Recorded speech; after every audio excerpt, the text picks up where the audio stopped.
The Biggest Story Bible Storybook.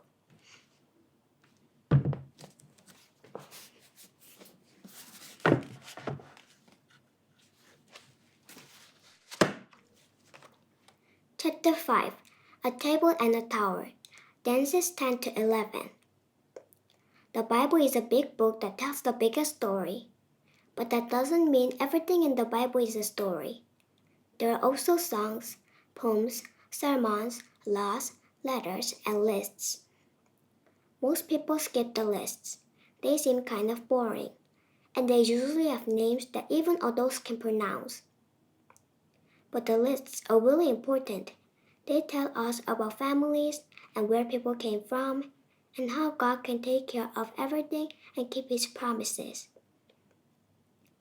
One of the first lists in the Bible is about Noah's 3 sons, Shem, Ham, and Japheth, and all the kids that came from them. There were 70 different clans and tribes that came from Noah.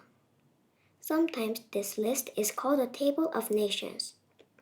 Not like a table for eating breakfast, but like a table for the facts and figures.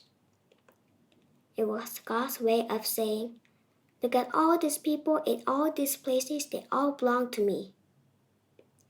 Don't ever forget that the biggest story is about a big God who wants everyone everywhere to know Him, no matter how big or small. Unfortunately, people often want to be known more than they want to know God, which brings us from the table to a tower.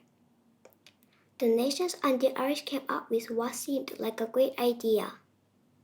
"We'll build a tower all the way up to heaven," they said to themselves. "Then everyone will see how amazing we are." Don't misunderstand.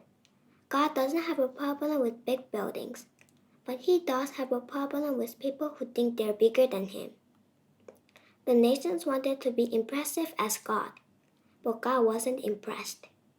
In fact, their big building must not have been all that big, because God had to come down from heaven just to see it. The people who wanted to make a name for themselves ended up with the name, all right. But it wasn't the name they wanted. God called the place Babel, because from there He scattered the people and scrambled their language. The nations had to give up their plans for a tower reaching into heaven. And yet, the God of heaven hadn't given up His plan for reaching the nations. Prayer. Oh God, sometimes we like to think we're bigger than You. We're sorry. Thank You for caring about people from every nation on the earth. Amen.